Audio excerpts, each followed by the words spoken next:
টিটু। আমি খুব বেশি সম্বোধনে যাব না, সময়টা যাতে একটু স্বল্প রাখা যায়। আহ, বেশ আহ, লম্বা সময় আমরা আসলে আহ, আলাপ শুনছি এবং খুব উপভোগ্য আলাপ ছিল। বিশেষত আমার ঠিক আগেই প্রফেসর ইউসুফ আলাপ করলেন এবং খুব অসাধারণ একটা আলাপ ছিল। তো আমি যে জায়গাটা থেকে ততক্ষণে জুলাই, তো আমরা জুলাইকে যদি একটুখানি দেখার চেষ্টা করি, তত্ত্বায়ন করার চেষ্টা করি, তাহলে আহ, আমি একটা ঘটনা দিয়ে আসলে শুরু করতে চাই। যে আমি একটা সময় 2000 আহ 18-19 এরকম সময়ের দিকে একটা লেখা লেখার চেষ্টা করছিলাম। টাইটেলটা আমার ঠিক মনে নাই, তবে এটা হচ্ছে যে বিসিএস মেশিন এবং তার রাজনৈতিক উৎপাদন, এরকম গোছের কিছু একটা টাইটেল ছিল। যখন আমি এটা একটা পত্রিকায় দিলাম, তো পত্রিকায় দেওয়ার পরে তারা সাধারণত খুব আগ্রহ নিয়ে আসলে লেখা নাই। তো যখন আসলে আগ্রহ নিয়ে লেখাটা নিল, এরপরে তারা 7 দিন বা 10 দিন পরে জানালো যে আসলে এটা প্রকাশ করা যাবে না। তো বললো যে আপনি বরং রাজনীতিবিদদের নিয়ে কথা বলেন, সেটাও ভালো, কিন্তু আসলে ইয়ে নিয়ে না, মানে আমলাদের নিয়ে না। হ্যাঁ, এবং আপনি হ্যারাসমেন্টের পদ্ধতিগুলো সম্ভবত আসলে জানেন না, কারণ আপনাকে হয়তো আপনি মনে করছেন যে পুলিশ দিয়ে অত্যাচার বা এরকম কিছু, কেবল সেটাই না, আপনার বাসার ওয়াসার লাইনটা কেটে দিয়ে যাবে, এরকম আর কি। তারপরে 7 দিন বা 10 দিন পানি থাকবে না, আপনি এটা আসলে কোথাও বলতে পারবেন না যে আপনি আসলে কেন এই হ্যারাসমেন্টের শিকার হচ্ছেন। বা আপনি একটা, তখন আমি একটা বেসরকারি বিশ্ববিদ্যালয়ে চাকরি করি, ওনারদেরকে একটা ফোন করে দিলেই আপনার চাকরিটা এমনিতেই অন্য কোনো কারণে চলে যাবে। তো ঠিক আছে, তখন এইটার ব্যাপারে কথাবার্তা হলো এবং আমি এটা বুঝতে পারলাম যে আসলে এই লেখাটা হয়তো, আমি কিন্তু লেখার সময় আসলে ভাবিনি যে এটা আসলে এতখানি জটিল বা এরকম ধরনের কোনো লেখা আসলে হবে। তো তখন আমি যেটা বোঝার চেষ্টা করছিলাম, এবং ওই সময়ের আমার যেটা ধারণা ছিল, যে আমার মনে প্রথম যে প্রশ্নটা আসছিল যে ওই সময় যারা ছাত্রলীগ করতো, তো ছাত্রলীগ করলে তার স্বাভাবিক একটা ডেস্টিনেশন হবে বা একটা স্বপ্ন তৈরি হবে যে সে যুবলীগ করবে বা আওয়ামী লীগ করবে। কিন্তু যে ছাত্রলীগ করে তার সবচেয়ে বড় ডেস্টিনেশন হচ্ছে যে সে বিসিএস ক্যাডার হবে।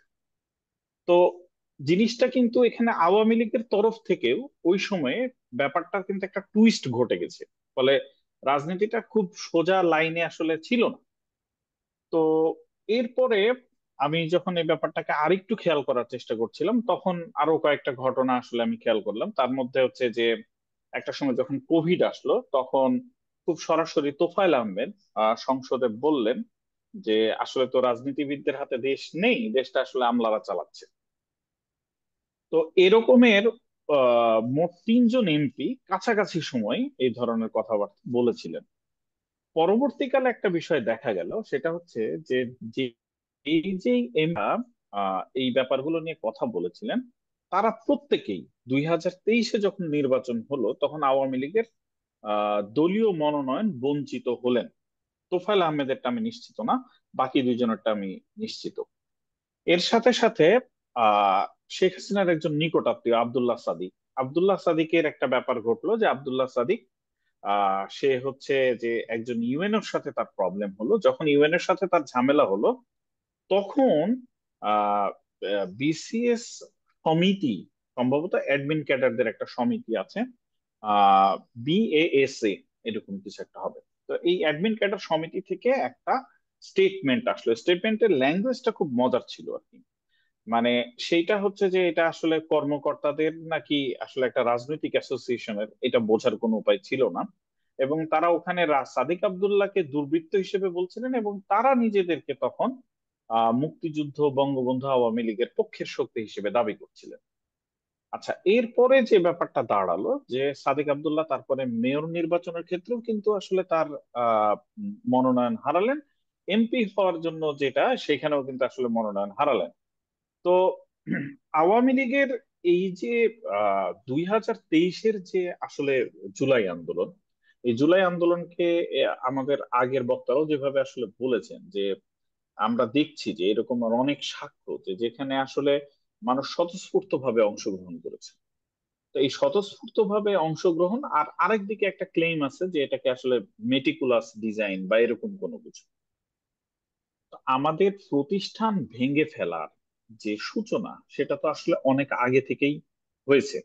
এবং সেখানে একটা ব্যাপার কিন্তু এরকমও ঘটেছে, যেমন আহ চাঁপাই নবাবগঞ্জের একজন এসপি ছিলেন, সম্ভবত নুরুল ইসলাম বা নূর এরকম নামে। তো উনার নামে তখন আওয়ামী লীগের একটা শাখা তৈরি হয়েছিল, সেই শাখাটার নাম ছিল এসপি লীগ। তো এই যে এসপি লীগ ওখানে তৈরি হলো, তো এসপি লীগ তৈরি হওয়ার পরে এবং ওখানকার সবচেয়ে দাপটশালী, মানে তখন তো অনেক লীগ, অনেক লীগের মধ্যে সবচেয়ে দাপটশালী লীগটা ছিল কিন্তু এসপি লীগ।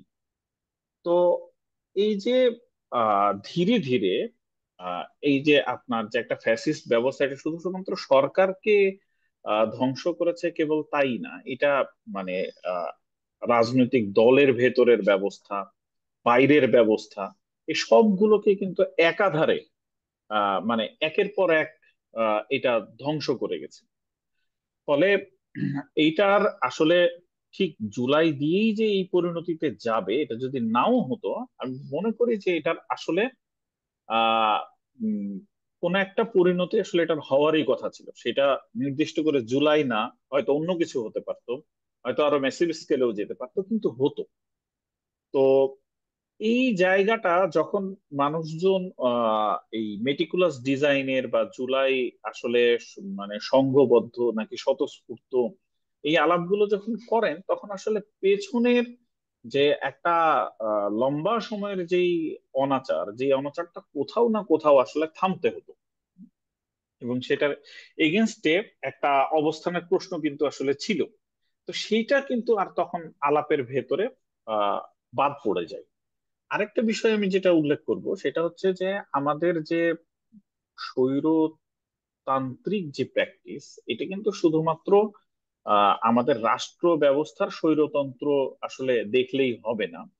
আমি পুলিশ নিয়ে কাজ করার চেষ্টা করি, এবং পুলিশের কাজের যেটা সবচেয়ে আহ, মানে পুলিশের যেটা একটা অন্যতম বড় প্রবলেম, যে আমরা পুলিশ এবং আর্মির যে ডেমার্কেশন, দুইজনের যে দর্শনের জায়গা থেকে এই দুইটা যে আলাদা আলাদা বাহিনী, সেটাই আসলে তৈরি হয়নি। এবং মিলিটারাইজেশন, এই যে আইডিয়াটা, যে আইডিয়াটা আসলে মূলত প্রোপাগেট করে যে আসলে আহ, যে কোনো কাজ উদ্ধারের সর্বশ্রেষ্ঠ মাধ্যম হচ্ছে ফোর্স।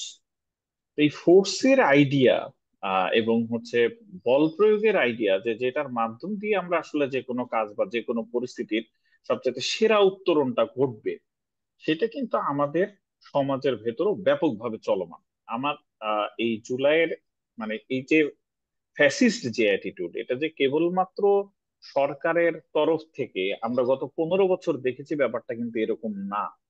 বাংলাদেশের 55 বছরের ইতিহাসে প্রায় 30 থেকে 34 বছর আমরা কোনো না কোনো ফর্মে অটোক্রেসি দেখেছি। তো অটোক্রেসি তাহলে এই অঞ্চলে আমাদের এখানে যেভাবে করে থাকে, এবং আপনি বিশ্ববিদ্যালয়ের দিকে, বাংলাদেশের অন্যান্য প্রতিষ্ঠানের দিকে দেখলে, এইখানে কিন্তু মানে ভয়ানক ভাবে অটোক্রেসির চর্চা আমাদের এখানে আছে। আমরা যখন আহ মানে আমাদের এখানে তো আসলে প্রতিষ্ঠানের চেয়ে আমরা বেশি আসলে নায়কের উপরে ভরসা করতে পছন্দ করি।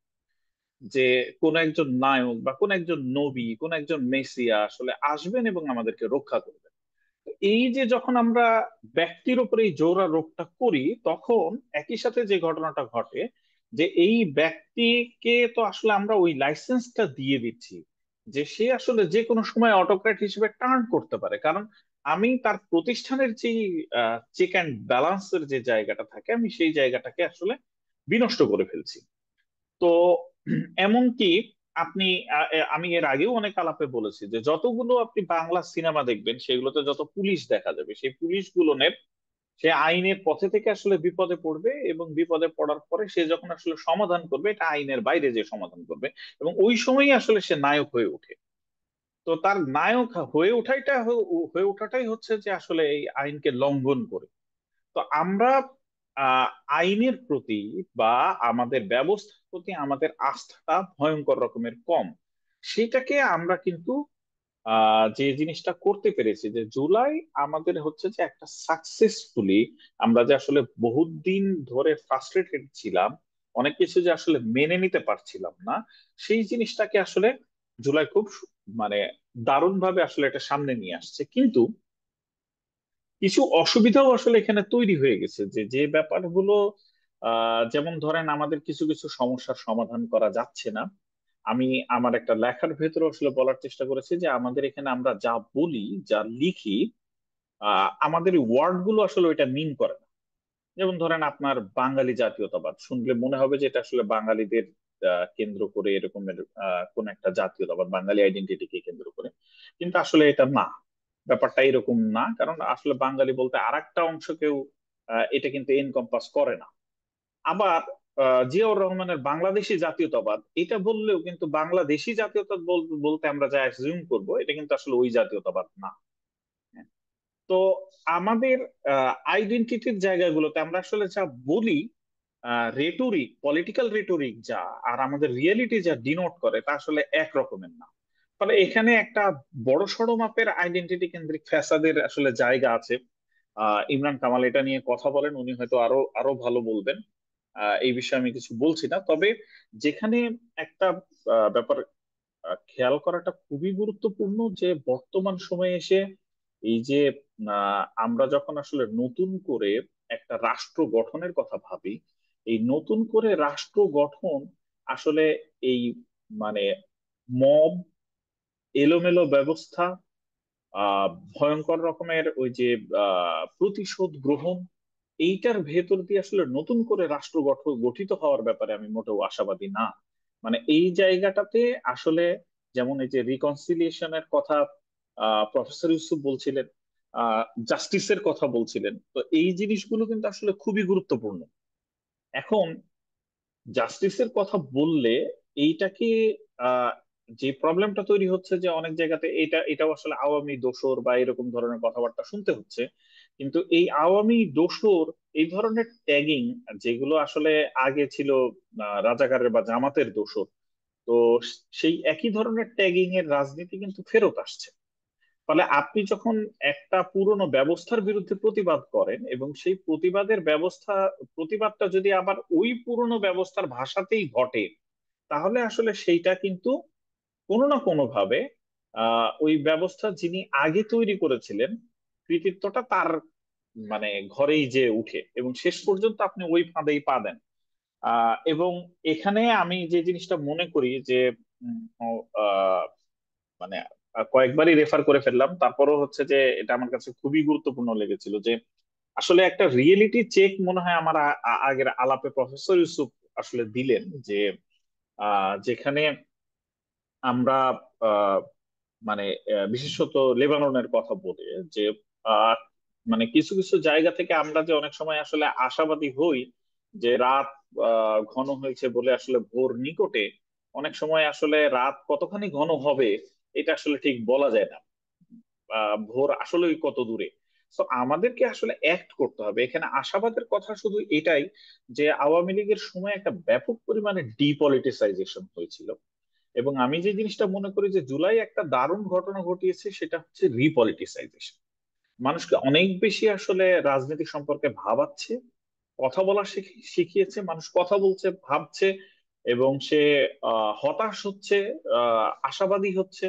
আজকে এখানে শিক্ষার্থীরা যে চমৎকার সব আলাপ করেছেন, তো সেইগুলো আসলে আমাদেরকে আমি মনে করি যে এই এই জায়গাটা, মানে শিক্ষার্থীদের এতখানি পোক্ত আলাপ, হুম, এবং তাদের হতাশার জায়গাগুলো কিন্তু মনে হয়েছে যে খুব মানে খুবই পোক্ত হতাশার জায়গা। তো সেই জায়গা থেকে আমি মনে করি যে আহ জুলাই হয়তো আমাদেরকে ওই জায়গাটাতে উম, আশান্বিত করতে পারে। আমি নিজেও আসলে আশান্বিত হতে চাই, তবে সেইখানে রিয়েলিটি চেকটাও খুবই গুরুত্বপূর্ণ, যে আমাদেরকে যে আসলে মানে এইটা যে আমরা যেভাবে এগোচ্ছি এভাবে আসলে ধরে রাখলে, মানে আমরা এরকম ভাবেই থাকলে, আমরা যদি হচ্ছে যে আরো আহ উম, গঠনমূলক, অবশ্যই সেটা হচ্ছে যে যে যতগুলো অপরাধ সংগঠিত হয়েছে বাংলাদেশে জাতীয়ভাবে, সেই অপরাধগুলোর যে বিচার, বিচার জিনিসটার ভেতরে কিন্তু আসলে বিচার কথাটাই, এটা কিন্তু জাস্ট আইনের প্রয়োগ না। আপনার একটা আইনের একটা ধারা আছে, এবং সেই ধারাকে আপনি প্রয়োগ করলেন, সেটাই কিন্তু আসলে বিচার না। তো জাস্টিস ইজ সামথিং ডিফারেন্ট। তো যেখানে হচ্ছে যে আপনাকে আসলে ন্যায় প্রতিষ্ঠা করতে হয়। তো এই ন্যায় প্রতিষ্ঠা করার যে ভাষা এবং ন্যায় প্রতিষ্ঠা করার দিকে আমাদেরকে অগ্রসর হয়ে আমাদের আসলে সামনে কিভাবে আমরা একটা গঠনমূলক জায়গাতে যেতে পারি, একটা ইনক্লুসিভ জায়গাতে যেতে পারি, সেইটা এই জুলাইকে আমরা যারা আসলে ওন করেছি বা আমাদের কোনো স্টেক ছিল, তাদের খুব সিরিয়াসলি মনে হয় ভাবার সময় এসেছে। এবং এই সতর্ক বার্তাগুলো আসলে আমাদেরকে মনে রাখতে হবে। সবাইকে ধন্যবাদ, আমি এখানে থামছি।